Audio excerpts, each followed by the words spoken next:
नमस्कार, स्वागत है आप सभी का शिक्षा सिटी के यूट्यूब चैनल में। दोस्तों, आरआरबी एनटीपीसी 2020 की जो टेस्ट सीरीज चल रही है उसके भाग 23 को आज की इस वीडियो में कवर करेंगे। तो चलिए वीडियो को शुरू कर लेते हैं और देख लेते हैं कि आज का जो भाग 23 है इसमें हमने कौन कौन से महत्वपूर्ण जीके, जीएस और करंट अफेयर्स के प्रश्नों को सम्मिलित किया हुआ है। तो चलिए वीडियो को शुरू करते हैं। पहला प्रश्न हमारा है, निम्न में से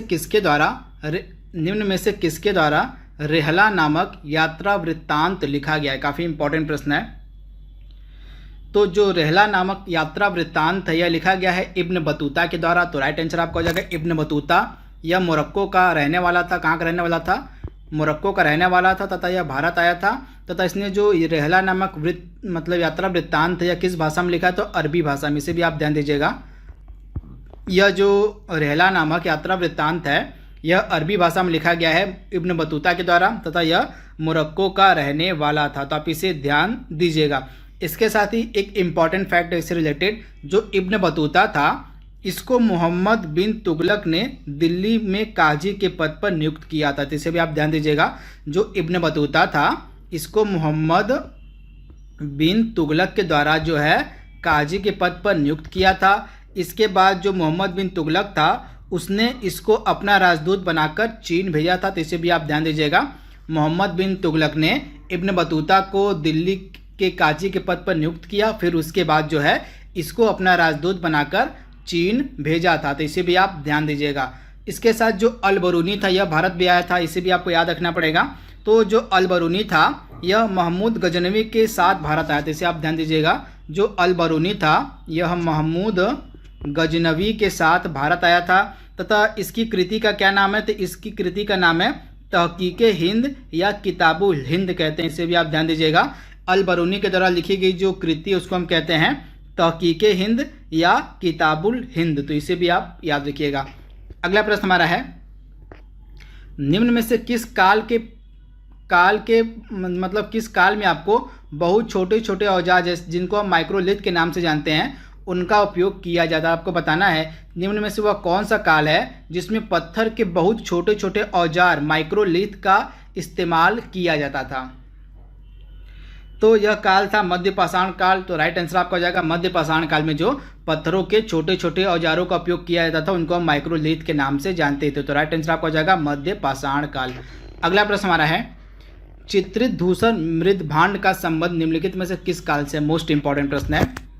तो जो चित्रित धूसर मृद भांड थे इनका संबंध है किससे? उत्तर वैदिक काल से। तो राइट आंसर हो जाएगा आपका उत्तर वैदिक काल। वहीं सिर्फ यहाँ पे चित्रित मृद भांड की अगर बात हो तो जो चित्रित मृद भांड थे इनका संबंध था ताम्रपाषाण काल से। और अगर धूसर यहाँ पे आ जाए तो आपका आंसर हो जाएगा उत्तर वैदिक काल। तो दोनों अलग अलग थे। चित्रित मृद भांड अलग थे जिनका संबंध था ताम्रपाषाण काल से, और चित्रित धूसर मृद भांड अलग थे जिनका संबंध था उत्तर वैदिक काल से।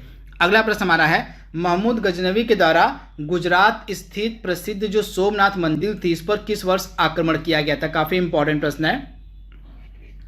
तो जो महमूद गजनवी था आपको पता होना चाहिए इसने 1000 ईस्वी से लेके 1027 ईस्वी के मध्य जो है भारत पर लगभग 17 बार आक्रमण किया था। इसे आप ध्यान दीजिएगा। जो महमूद गजनवी था इसने 1000 ईस्वी से लेके 1027 ईस्वी के मध्य लगभग भारत पर इसने 17 बार आक्रमण किए थे। तो इसे भी आप ध्यान दीजिएगा।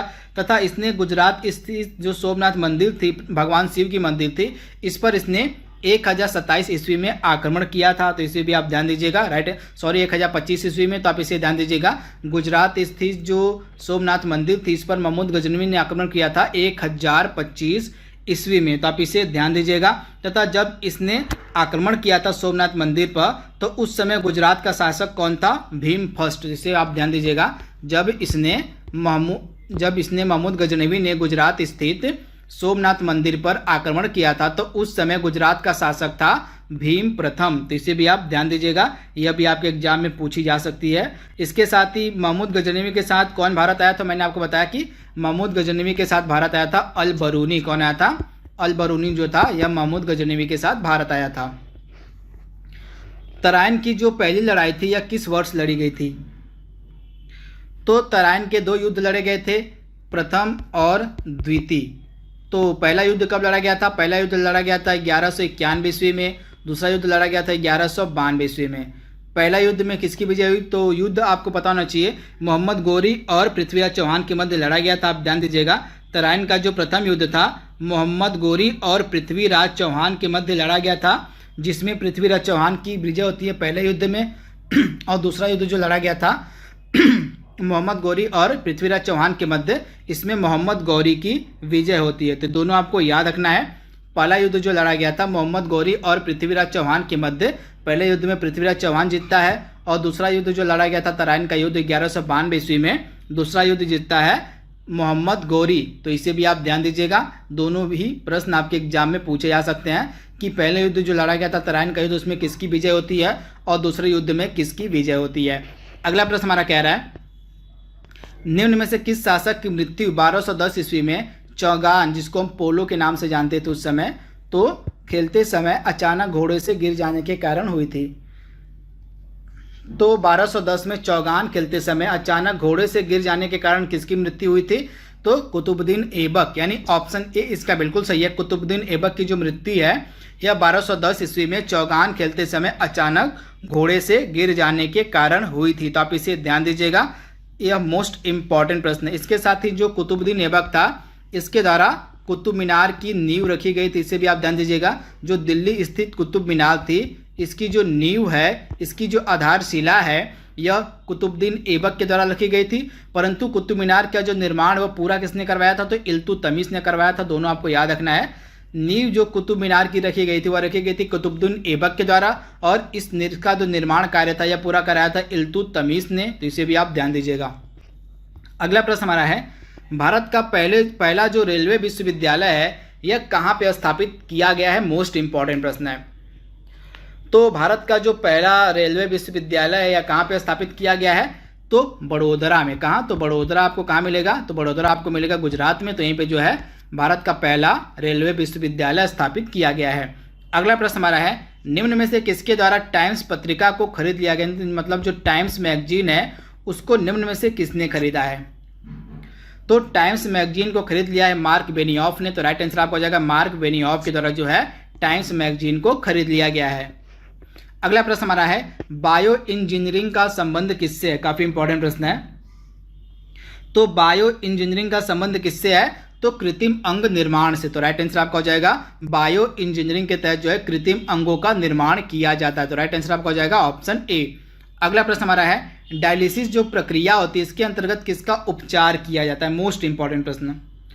तो डायलिसिस प्रक्रिया के अंतर्गत जो है किडनी यानी गुर्दे का उपचार किया जाता है। तो राइट आंसर आपका हो जाएगा किडनी यानी गुर्दे का जो इलाज किया जाता है यह किया जाता है किसके द्वारा? तो डायलिसिस प्रक्रिया के द्वारा। तो आप इसे ध्यान दीजिएगा। अगला इंपॉर्टेंट प्रश्न हमारा है, कौन सा जो दिवस निम्नलिखित में संविधान दिवस के रूप में मनाया जाता है भारत में? तो भारत में कौन सा दिन संविधान दिवस के रूप में मनाया जाता है? तो 26 नवंबर का दिन। तो राइट आंसर आपको हो जाएगा 26 नवंबर के दिन को हम भारत में संविधान दिवस के रूप में मनाते हैं। अगला प्रश्न हमारा है, ब्रह्म समाज की जो स्थापना है वह निम्न में से किसके द्वारा की गई थी? मोस्ट इंपॉर्टेंट प्रश्न।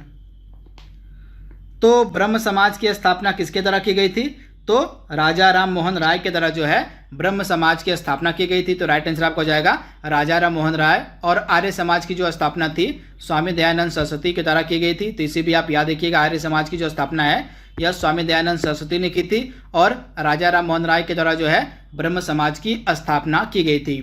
अगला इंपॉर्टेंट प्रश्न हमारा है, 1026 ईस्वी में सोलंकी राजवंश के राजा थे भीमदेव प्रथम। मैंने आपको बताया था इसी के समय जो है गुजरात स्थित सोमनाथ मंदिर पे महमूद गजनवी ने आक्रमण किया था। तो आपको पता होना चाहिए। तो इसी से रिलेटेड प्रश्न है कि 1026 में जो सोलंकी राजवंश का राजा था भीमदेव प्रथम, उसके द्वारा किस मंदिर का निर्माण करवाया गया था? तो इस मंदिर का नाम था सूर्य मंदिर। तो राइट आंसर आपका हो जाएगा सूर्य मंदिर का जो निर्माण है यह करवाया गया था भीमदेव प्रथम के द्वारा। अगला प्रश्न हमारा है, भारत के 14वें प्रधानमंत्री कौन है? तो भारत के 14वें प्रधानमंत्री कौन बने थे? तो नरेंद्र मोदी। राइट आंसर हो जाएगा ऑप्शन सी नरेंद्र मोदी। तथा नरेंद्र मोदी जो है 26 मई वर्ष 2014 को भारत के प्रधानमंत्री बने थे। तो आप इसे ध्यान दीजिएगा, 26 मई 2014 को ये भारत के प्रधानमंत्री बने थे। अगला प्रश्न हमारा है, उत्तर प्रदेश की पहली महिला मुख्यमंत्री कौन थी? तो उत्तर प्रदेश की पहली महिला मुख्यमंत्री कौन थी? तो सुचेता कृपलानी, यानी राइट आंसर आपका हो जाएगा सुचेता कृपलानी जो थी यह उत्तर प्रदेश की पहली महिला मुख्यमंत्री थी। और उसके बाद कौन महिला मुख्यमंत्री बनी दूसरी महिला मुख्यमंत्री? तो मायावती। तथा ये उत्तर प्रदेश की सबसे ज़्यादा बार मुख्यमंत्री रहने वाली महिला है, इसे भी आप ध्यान दीजिएगा। उत्तर प्रदेश की सबसे ज़्यादा बार मुख्यमंत्री कौन रहा है अब तक? तो उत्तर प्रदेश का सबसे ज़्यादा बार मुख्यमंत्री रहने का जो गौरव है यह मायावती को ही प्राप्त है। तथा ये जो सरोजिनी नायडू थी ये पहली महिला राज्यपाल बनी थी, इसे आप ध्यान दीजिएगा। जो सरोजिनी नायडू थी ये पहली महिला राज्यपाल बनी थी, इसे भी आप ध्यान दीजिएगा। अगला प्रश्न हमारा है तेलंगाना की वर्तमान में राजधानी क्या है? तो तेलंगाना की वर्तमान में राजधानी क्या है? तो हैदराबाद जो है तेलंगाना की राजधानी है। तेलंगाना का जो गठन है 2 जून 2014 किया गया था आंध्र प्रदेश से अलग होकर, इसे आप ध्यान दीजिएगा। आंध्र प्रदेश से अलग तेलंगाना का जो गठन है 2 जून 2014 किया गया था, तो इसे आप ध्यान दीजिएगा। इसकी राजधानी वर्तमान में हैदराबाद है। अगला प्रश्न हमारा है कठोर जल को नरम करने के लिए किस रसायन का उपयोग किया जाता है? तो कठोर जल को नरम करने के लिए किस रसायन का हम उपयोग करते हैं? तो इस रसायन का नाम है NaCl, यानी सोडियम क्लोराइड का जो इस्तेमाल है यह कठोर जल को नरम करने के लिए किया जाता है। तो राइट आंसर आपका हो जाएगा NaCl। अगला प्रश्न हमारा है ऑक्सीकरण एक प्रक्रिया है जिसमें कौन सी घटना घटित होती है, आपको बताना है। तो ऑक्सीकरण की प्रक्रिया के अंतर्गत जो है इलेक्ट्रॉन खो जाते हैं। तो राइट आंसर आपका हो जाएगा ऑप्शन बी, ऑक्सीकरण की प्रक्रिया के अंतर्गत जो है इलेक्ट्रॉन खो जाते हैं। अगला प्रश्न हमारा है खमीर किसका उदाहरण है? काफी इंपॉर्टेंट प्रश्न है। तो खमीर किसका उदाहरण है? तो खमीर कवक का उदाहरण है। तो राइट आंसर आपका हो जाएगा कवक का उदाहरण होता है खमीर। अगला इंपॉर्टेंट प्रश्न हमारा है कीमियोथेरेपी जो होती है इसका उपयोग किसके उपचार के लिए किया जाता है? आपको बताना है जो कीमियोथेरेपी होती है इसका जो इस्तेमाल है किसके उपचार के लिए किया जाता है? तो कीमोथेरेपी का जो उपयोग है कैंसर के उपचार के लिए किया जाता है। तो राइट आंसर आपका हो जाएगा कैंसर, यानी ऑप्शन बी कैंसर। अगला प्रश्न हमारा है भारत का पहला एकल उपयोग प्लास्टिक मुक्त हवाई अड्डा कौन बना? यानी कि सिंगल प्लास्टिक जो यूज होते थे उनको मतलब पूरी तरह से उनसे फ्री, मतलब सिंगल प्लास्टिक का जो उपयोग है उससे मुक्त होने वाला पहला अंतर्राष्ट्रीय हवाई अड्डा भारत का कौन बना है? तो एकल उपयोग प्लास्टिक से मुक्त होने वाला भारत का पहला अंतर्राष्ट्रीय हवाई अड्डा बना है इंदिरा गांधी अंतर्राष्ट्रीय हवाई अड्डा। तो राइट आंसर आपका हो जाएगा इंदिरा गांधी अंतर्राष्ट्रीय हवाई अड्डा। अगला प्रश्न हमारा है हाल ही में भारत और कौन देश मिलकर लोथल, आपको मिलेगा लोथल गुजरात में, लोथल में जो है नेशनल मैरीटाइम हेरिटेज कॉम्प्लेक्स का निर्माण करेंगे। आपको बताना है भारत किस देश के साथ मिलकर जो है लोथल में नेशनल मैरीटाइम हेरिटेज कॉम्प्लेक्स का निर्माण करेगा? तो भारत और पुर्तगाल इसका राइट आंसर हो जाएगा। भारत और पुर्तगाल मिलकर जो है गुजरात के लोथल में जो है नेशनल मैरीटाइम हेरिटेज कॉम्प्लेक्स का निर्माण करेंगे। तो राइट आंसर आपका हो जाएगा ऑप्शन बी, यानी कि पुर्तगाल। एक चीज़ आप बताइए, आपके लिए प्रश्न आज का है कि लोथल जो है यह सिंधु घाटी सभ्यता में इसकी क्या खासियत थी, आपको बतानी है। 3-4 खासियत बताइए लोथल की कि सिंधु घाटी जो सभ्यता से संबंधित यह शहर है, आपको मैं बता दे रहा हूँ सिंधु घाटी सभ्यता से संबंधित यह शहर है लोथल। तो आपको बताना है कि लोथल की क्या क्या खास बातें थी, आपको बताना है कमेंट बॉक्स में। अगला प्रश्न हमारा है बायो एशिया समिट जो इस बार का 2020 का हुआ था हैदराबाद में, आपको पता होना चाहिए। तो बायो एशिया समिट जो इस बार का हैदराबाद में आयोजित किया गया था इसकी थीम क्या रखी गई है, मोस्ट इंपॉर्टेंट। तो बायो एशिया समिट जो इस बार का हैदराबाद में आयोजित किया गया इसकी थीम रखी गई थी टुडे फॉर टुमारो। तो राइट आंसर आपका हो जाएगा टुडे फॉर टुमारो। अगला प्रश्न हमारा है हाल ही में केंद्र सरकार के द्वारा the institute for defence studies and analysis का नाम किसके नाम पर रखने का निर्णय लिया गया है? तो the institute for defence studies and analysis का जो नाम है यह रखा जाएगा मनोहर पारिकर के नाम पे। तो राइट आंसर आपका हो जाएगा मनोहर पारिकर, यानी ऑप्शन बी। अगला प्रश्न हमारा है निम्न में से कौन सा क्रिकेट स्टेडियम भारत का ग्रीन रेटेड स्टेडियम, भारत का पहला ग्रीन रेटेड स्टेडियम बना है, मोस्ट इंपॉर्टेंट। तो भारत का जो पहला ग्रीन रेटेड स्टेडियम बना है मोटेरा स्टेडियम। मोटेरा स्टेडियम आपको मिलेगा गुजरात में। इसी स्टेडियम का जो शिलान्यास यह किया गया था डोनाल्ड ट्रंप के द्वारा। अगला इंपॉर्टेंट प्रश्न हमारा है भारत और कौन से देश के मध्य जो है इंद्रधनुष युद्धाभ्यास 2020 किया गया? काफी इंपॉर्टेंट प्रश्न है। तो इंद्रधनुष जो युद्धाभ्यास है यह किया जाता है भारत और यूनाइटेड किंगडम के मध्य। तो राइट आंसर आपका हो जाएगा भारत और यूनाइटेड किंगडम के मध्य। तो राइट आंसर ऑप्शन सी है। अगला प्रश्न हमारा है भारत की तीसरी महिला आपको बताना है जो लेफ्टिनेंट जनरल की रैंक तक पहुंची है। काफ़ी इंपॉर्टेंट प्रश्न है। तो तीसरी महिला भारत की वह कौन बनी है जो हाल ही में लेफ्टिनेंट जनरल की रैंक तक पहुंची हैं? तो इनका नाम है माधुरी कानिटकर। राइट आंसर आपका हो जाएगा माधुरी कानिटकर जो है लेफ्टिनेंट जनरल की रैंक तक पहुंचने वाली भारत की तीसरी महिला बन गई हैं। आपको कमेंट बॉक्स में बताना है कि पहली महिला कौन थी भारत की जो लेफ्टिनेंट जनरल की रैंक तक पहुंची थी। इन प्रश्नों का आप जवाब कमेंट बॉक्स में जरूर दीजिएगा। अगला प्रश्न हमारा है खेलो इंडिया यूनिवर्सिटी गेम्स निम्न में से किसने जीता है? काफ़ी इंपॉर्टेंट प्रश्न है। तो 2020 के जो खेलो इंडिया यूनिवर्सिटी गेम्स खेले गए थे इसका विजेता था पंजाब यूनिवर्सिटी। राइट आंसर आपका हो जाएगा पंजाब यूनिवर्सिटी। अगला प्रश्न हमारा है जम्मू कश्मीर स्थित जो ऐतिहासिक सिटी चौक था इसका नाम पलटकर क्या कर दिया गया है? काफ़ी इंपॉर्टेंट प्रश्न है। तो जम्मू कश्मीर स्थित जो ऐतिहासिक सिटी चौक था इसका नाम पलटकर कर दिया गया है भारत माता चौक, यानी ऑप्शन जो इसका बी है बिल्कुल सही है, भारत माता चौक। आज का लास्ट प्रश्न हमारा है हाल ही में भारत की पहली महिला जनजाति पुलिस बल का जो गठन है किस राज्य में किया गया है? मोस्ट इंपॉर्टेंट प्रश्न। तो जो भारत की पहली महिला जनजाति पुलिस बटालियन यानी बल का जो गठन है यह कहाँ पे किया गया है? तो बिहार में। तो राइट आंसर आपका हो जाएगा बिहार में जो है भारत की पहली महिला जनजाति पुलिस बल का जो गठन किया गया है बिहार में। तो राइट आंसर आपको मिलेगा बिहार। तो दोस्तों यहाँ पे हमने जो हमारी टेस्ट सीरीज है उसके पार्ट 23 को आज हमने कवर कर लिया है। जल्दी मिलेंगे हम इसके अगले भाग में, तब तक के लिए thank you, thanks for watching, thank you.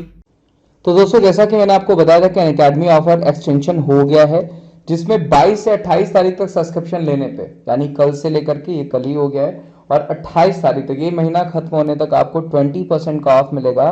साथ ही साथ 6 महीने का एक्सटेंशन भी मिलने वाला है। ध्यान रखिएगा, सिर्फ 20% का ऑफ ही नहीं मिलेगा, 6 महीने का एक्सटेंशन भी मिलने वाला है। तो इस ऑफर को ग्रैब करने के लिए, इस ऑफर को पाने के लिए आपको क्या करना है, सीधे अनअकैडमी सब्सक्राइब नाउ ऑप्शन पे जाना है। वहां पे विमलेश@14 कोड जैसा कि आप यूज करते हुए आ रहे हैं अभी तक, VIMLESH@14 विमलेश@14 कोड यूज करके आप सब्सक्रिप्शंस ले सकते हैं। बाकी अपना ध्यान रखिए, मिलता है आपको अगली वीडियो में। जल्दी से सब्सक्रिप्शन ले लीजिए, इसका लिंक मैंने डिस्क्रिप्शन बॉक्स में भी दे रखा है। थैंक यू सो मच, अपना ध्यान रखिए।